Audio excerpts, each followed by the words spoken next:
Et d'un coup, j'ai aperçu une maman qui tombait, qui s'effondrait au milieu de la route. Et une autre maman qui observait, je me suis aussi rapproché pour voir de quoi il s'agissait. J'ai vu c'est une maman réfugiée qui est tombée avec l'enfant au dos. Alors c'était un spectacle désolant. Nous l'avons récupérée, nous l'avons mise à côté de la route pour essayer de voir de quoi il s'agissait. Et après, j'ai essayé de la consulter un peu parce que je suis aussi infirmier. Mais je me suis rendu compte qu'elle avait l'hypoglycémie. Elle était très affamée et ça faisait probablement beaucoup de jours qu'elle n'a pas mangé. Mais j'ai dit, OK, on essaie de la réanimer, question de lui redonner de la force. Et après, je sais qu'elle va nous raconter. Voilà, la maman est venue là-bas et trop vite, on a amené du pain. Et moi, je suis parti acheter du lait. On a amené du sucre pour essayer de la réanimer. Et voilà, cette maman, je ne connais même pas son nom. Elle est venue, elle a commencé à m'aider. Elle m'a aidé à lui donner du lait. On forçait vraiment pour qu'elle avale même. Ce n'était pas facile. On a forcé pour qu'elle avale. C'est une maman réfugiée qui meurt de faim dans les camps vraiment. La situation est très compliquée ici. On est en train de lui donner du lait et l'enfant a récupéré les pains. Donc la maman est tombée avec son enfant au dos. Voilà. Elle commence à retrouver un peu la force. Après à peu près 45 minutes, elle a commencé à retrouver la force.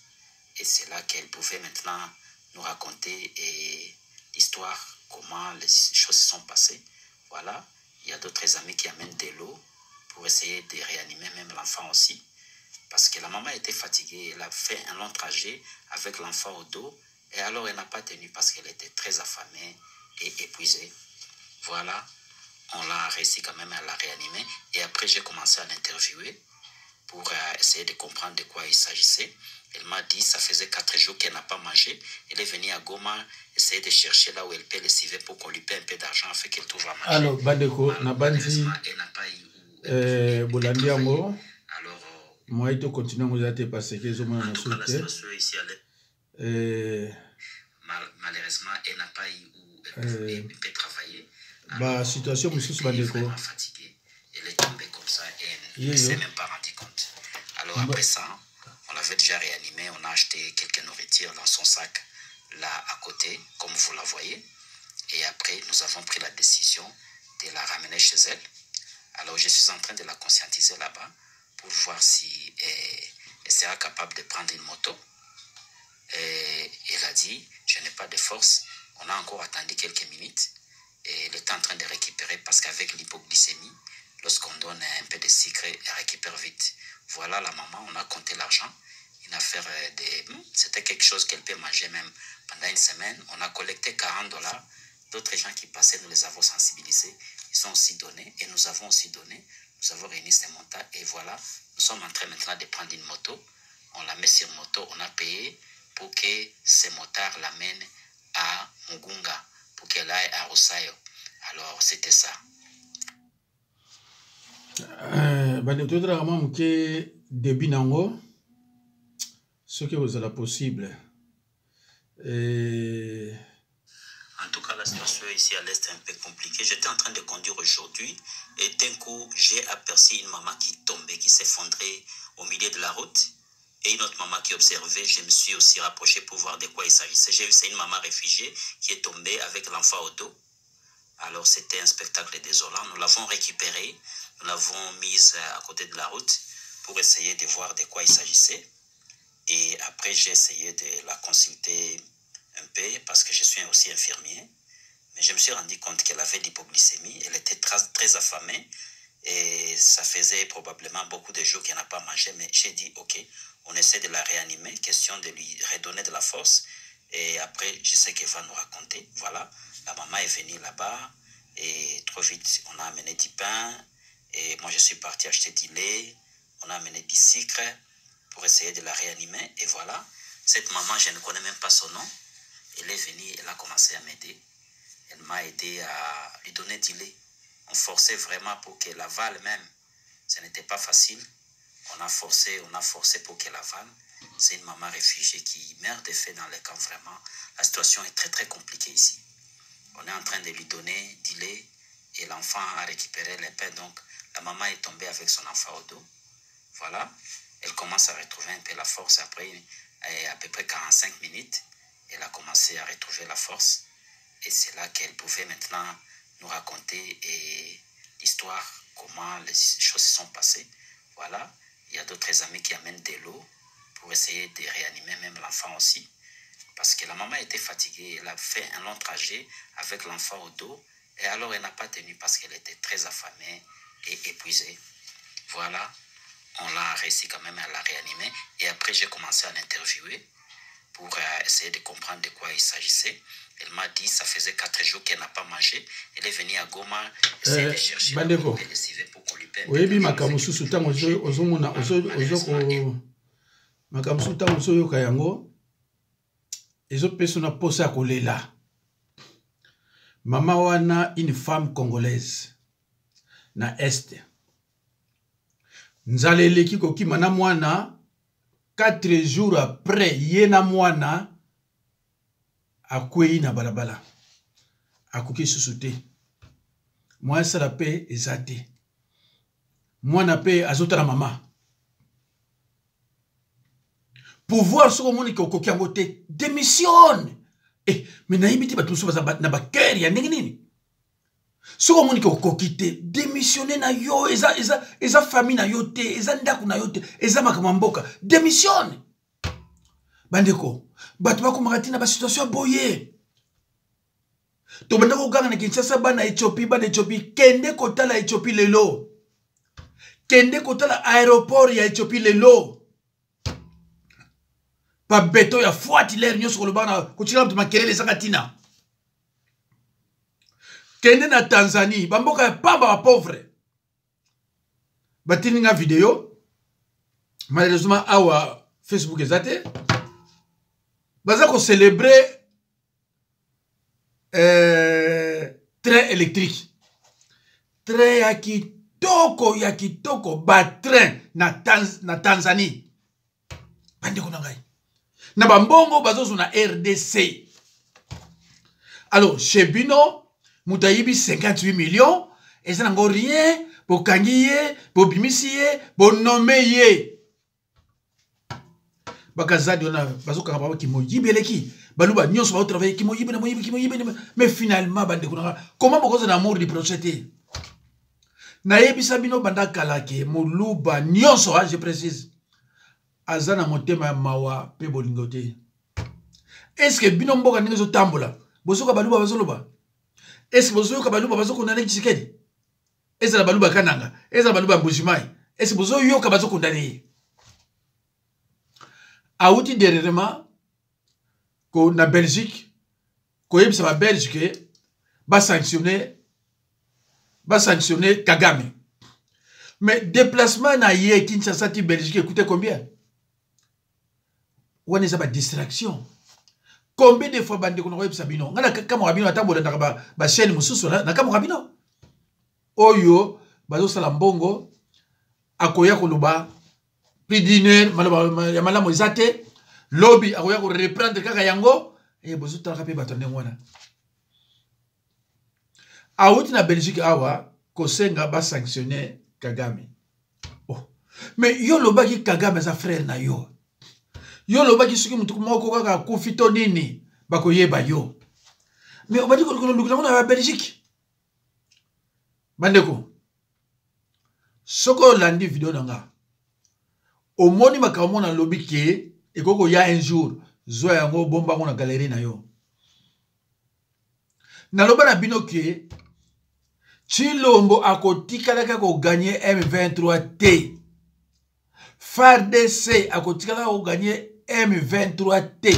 Pratiquement impossible. Parce que M23 na FARDC bazaneti sataniste na sorcier. Est-ce que sorcier a gagné ta sataniste? Sorcier mais baza 5. Sataniste yemoko bako gagner te. Faut ba pourquoi siko? Dans la situation bandeko. Nazala moko na yibite bana tiango ba wewa nzoka na Kinshasa bana na balabala na ba moto. Bana bato baki na ba Mbujimayi kuna bobengi ba na Kinshasa. Bana na balabala bana na moto. Ya bomoni elle moko neti la loba, elle mo ça ne vaut même pas la peine. Ya bomoni c'est comme un silence. Nazomona que non. Vomina te ya ngata bana nzambe kinaloba makambo oyo eza neti na bato soki dans leur crâne il y a des cerveaux, je ne sais pas. Mama oyo nalakisi bino soki oza président de la République à partir ya ye oko démissionné na yo, mais oko démissionné na yo bisengo mokili esilaka te okoya kotika yango. Bandeko, est-ce que boyebi ke batindi Eliezer na Belgique parmi un groupe batu misatu batindi Eliezer na Belgique aya ko représenter RDC. Eliezer na histoire na mboka na biso bini. Eliezer c'est un Rwandais. Na loba na bino un jour boko yoka Eliezer on a comme même ministre.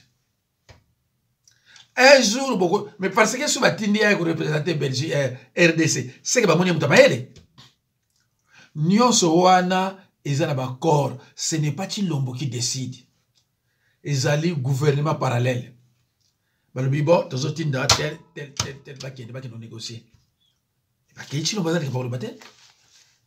Bino bomona ka Tshilombo président. Groupe ya Kabila, bomona Tshilombo président. Nini gouvernement. C'est bimaki hein? Kabila mutabi sa gouvernement. Même c'est bino. Comment beaucoup ondima mutazana est chômeur. Mbala président de la République. Mutazana est chômeur hein? Mbala président de la République. Ata bino moko. Est-ce qu'il y a coca? Est-ce qu'il y a coca? Chômeur. Bacheye enseignante. Mais président de la République. Bandikuza mawa. Et pas sina tota la kameme kama biloko ya muke boyo kana awa botala ndenge bana basala marche babi babwe Tshisekedi baba senya baba afuta matin pro de gratuité bana bazemba Tshisekedi to boyi pour rezate bana ba souffrir babwe Tshisekedi aemba Tshisekedi afuta ba messe bana bazo souffrir bana batomboki marche bana batomboki na balabala boyoki bana mike moins de 8 ans basiliki ko alors ceux qui ont président bana moins de 8 ans basiliki, mais à quoi on continue, à quoi bon de continuer d'être président de la République? Ça n'a moni ba voyage à Kende wana ba millions bandeko nazana batu ba utobeyanga 3 à 4 personnes à côté hôpital typhoïde na malaria bazwango wapi telema ba fulu ekomi partout na kini ezo bimisa ba solo wana mabumu mai pe bazo mela mobulu ali ba malade ba koti so 4 fona prier pour na bango na tindika moi quelque chose bandeko bozomona hein bonga sikoyo na lataka na nga bien wana poto na vandaka bien na tambolaka bien na liaka bien na kende vacances ya 1 mois na Kinshasa mais bandeko to na koya na bien te. Ah mais non mboka ndo nga soso te. Vous êtes découragé, vous êtes pas à salité. Ndeko muso mexo mundele bazo nkula boba oyebi mundele makabazo papa mtwana abi est-ce que na mboka na bino ya un gouvernement azoko tuna babine oui babite et pas gouvernement ali isaka boite amoni ba salité wana na moto amemaki ekuna abandi ko regretter komi passe pas kutana susu ndeko atako ba miyibi yango mekena kisasa ngalo sona ba papa awa moyete solo ba maladi moyete ba konzi bazo lekana pa salité ali wana ba député ba miyibi bazo lekana pa salité wana ali bazo ba rien. Mais qu'est-ce qui ne va pas na mboka oya biso bandeko nanga? Qu'est-ce qui ne va pas na mboka oya biso bandeko? Salité à Mbujima Ikananga. Et commune à Kisasa, fois 17. Salité à Kuna. Et comme il pas y bato ba diriger mboka bato ba outi place à salité bazo mon normal mais oui bazo mon normal parce que ba message la salité bandeko nazana besoin pendant na le bataire na la examiner quand même muke ba extrait tala bandeko na bossa ni titre ngo eza soki ba athlète ya Congo bazo kene soki na Côte d'Ivoire soki wapi pour na baje soki ya nini ya olympique soki na yeba ki bien té mais bandeko ba se retrouver na aéroport avion zaté tala bango na sala ba vidéo na ngome na ipa na tchokonte na boyi bomi on passer na ina besoin na sala tala tala pa balali aïe aïe na ba ile mtabenga ngalero yo mais vraiment ça passe. Vraiment, ça passe, bandeko. Nzambe na ngaye.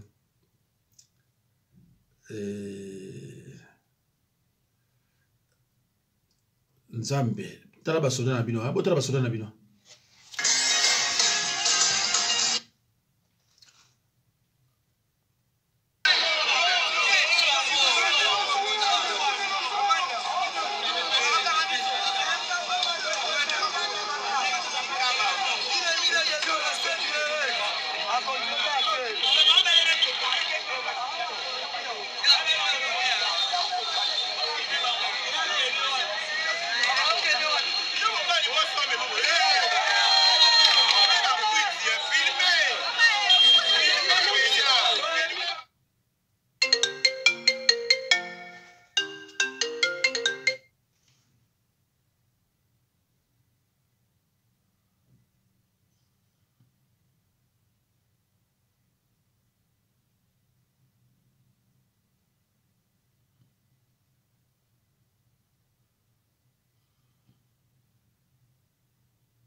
Alors, bandeko, do ba policier, wana kati ya Kinshasa, bazata na notion moko te ya discipline, ezate.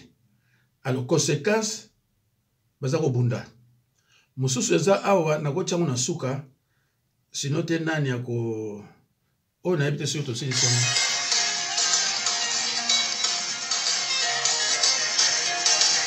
Basoda oba kinegeri bangoro.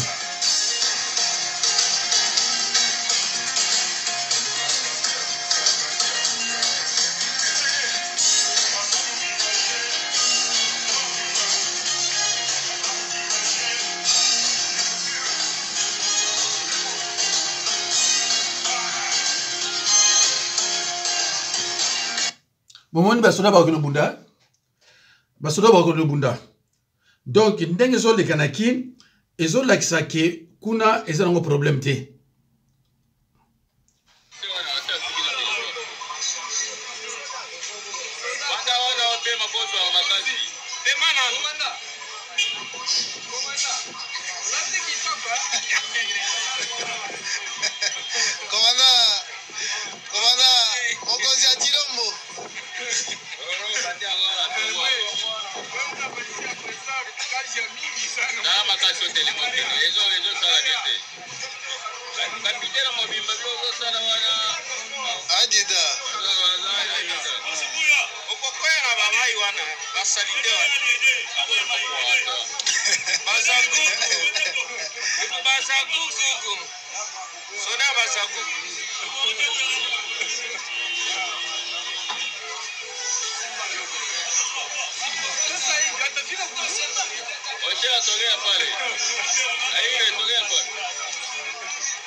Mikulu besha kubamba. Ikala mela jata chini.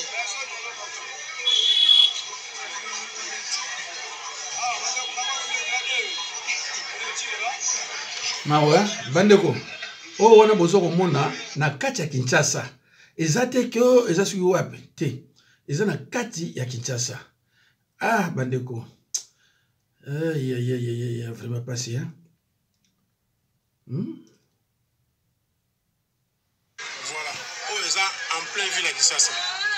15 minutes à centre-ville.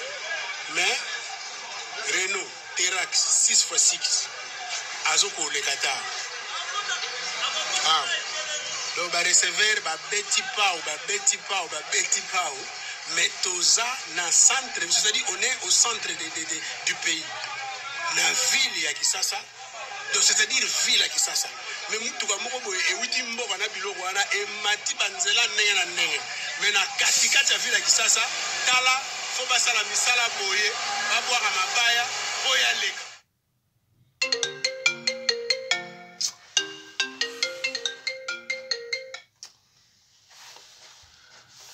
Bande kwa tuka bolimbisa na kuta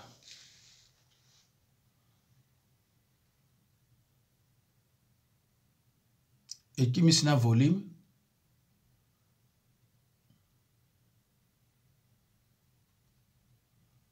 alo bandeko na banzi boyoki ndenge ndeko wana lobi alobi clair hein En plein ville à Kisasa. 15 minutes à centre-ville, mais Renault, Terax, 6x6, Azoko le Qatar. Ah. Donc, bah, recevoir, bah, beti pao, mais toza na centre, c'est-à-dire on est au centre du pays. Na ville ya Kisasa, donc c'est-à-dire ville ya Kisasa. Mais mutuka moko boye ewiti mboka na biloko wana e mati banzela ndenge na ndenge. Mais na katikati ya ville ya Kisasa, tala fo basala misala boye, babwaka mabaya, boya leka. Boya leka. Vous vous rendez compte? En plein ville ya Kisasa. Vous avez ça. En plein ville ya Kisasa. En plein ville ya Kisasa.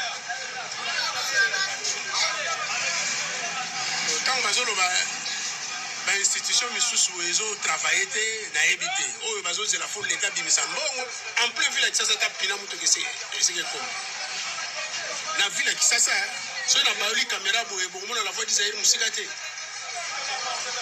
boye vous vous rendez compte muto kayaki na fufu ba kitisi na fufu ebele na nzela parce que il faut avoir équilibre pour ya ko matame ana na ville ya Kisasa. Donc il faut bon mécanisme koyeba boluka ba misala oyo ya ko gouverner ba commune ba ville ba région pourquoi so ezaka pona ba mbongo botika bato basala na ba misala basala na bango ça sert à rien boya kawana osali ba complot oza 9 personnes moko boke voter zoba moko pa besi bino mbongo pour bato ba nyora makaboye hein c'est en sens hein mituna bino mekana e ba no mekana ngo sala na ville ya Kisasa pena mutuka fo bato ba yara ba pa ou ba simba ba poto ba ile tout et en sens bien sûr que bon bazo ka salito bien sûr mais c'est pas bino autorité na bino ezapi pour nous empêcher salito salama hein mais bolinga misala wana na iba ate bosala ani na ba biro wana ya ma plein baza ben compétent mais balinga ba grade balinga ba poste ben compétent ndeko nanga oyo wana obozo mona na kati ya capitale Kinshasa la belle. Attends que tu es le bidonville, mais bande on a un niveau oté.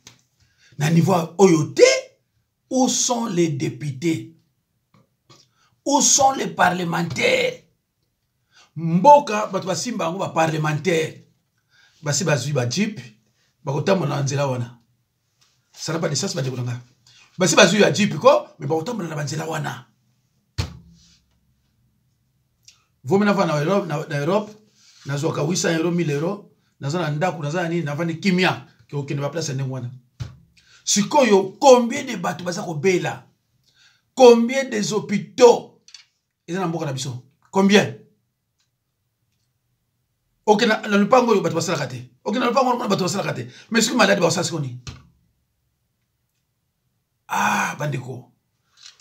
Et comme Sony. Sikoyo Chilombo, bakor mutu, asa ko regretter sikoyo mais moi c'est le logo diate. Ndeko nanga. Na yebisa bino. Chilombo akosala rien. Chilombo aza présidenté. Président aza étiquette. Président ezali kolo bakor. Zana chila bino munu bamuka chaka munoko hein. Aïe sabino comment M23 sur le terrain. M23 sur 16 terrains. Azu yango. Chilombo ayebi yango. Yango na kimia kena Belgique. Hein? 16 terrains. Zana luka ye sur la monier alobana bino. Aïe aïe aïe aïe. Yeyo. Boyoka ye, na chila bino ka mdam. Boyoka ye. Aujourd'hui, la population demande le départ de la FARDC. Vous pouvez imaginer. Dans la journée d'aujourd'hui, 16 localités ont été perdues. 16. On a perdu toutes ces localités-là dans une seule journée. Vous imaginez que les M23 entrent déjà à Walikale. Est-ce que vous avez une idée de Walikale? Là où on avait refusé, même au Premier ministre, même au ministre des Mines, d'aller. Rappelez-vous du documentaire d'Alain Foucault. C'est à Walikale, Alpha Mine, c'est là-bas. La grande base militaire de l'ICCN dans le parc de Virunga. Alors, bandeko, na bandi, moutona lobby, na bandi boyebiye. Hein? Na bandi boyebiye. À reconnaître les locaux, 5 localités, M23 à Zuyango. Bon, botala on a M23 à outre Zuyango. Chilombo ebi. Akimima on a Belgique. Oh, bon sanctionner Kagame ko babi. Surtout sanctionner ça ini. Yo lo bakini. Ba distraction. Si quoi ça ne va pas bien peuple, bon on a qu'à ce qu'on t'a négocier té. Azo ko tambola na ye ayebi ke mawatro totana oyo sala baluba ba ki sasa yango mais la moyo munoko pweteke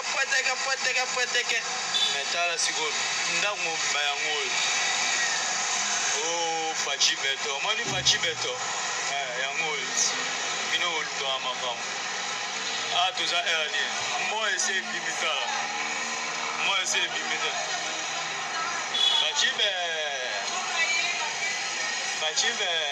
Fachibe, Ada paye mon côté, Mouzou paye, Fachibe,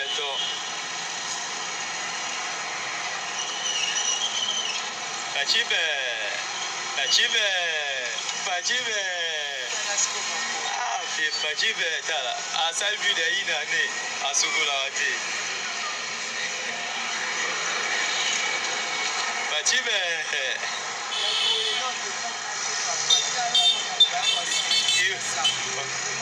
Dolo banini. Fachibe.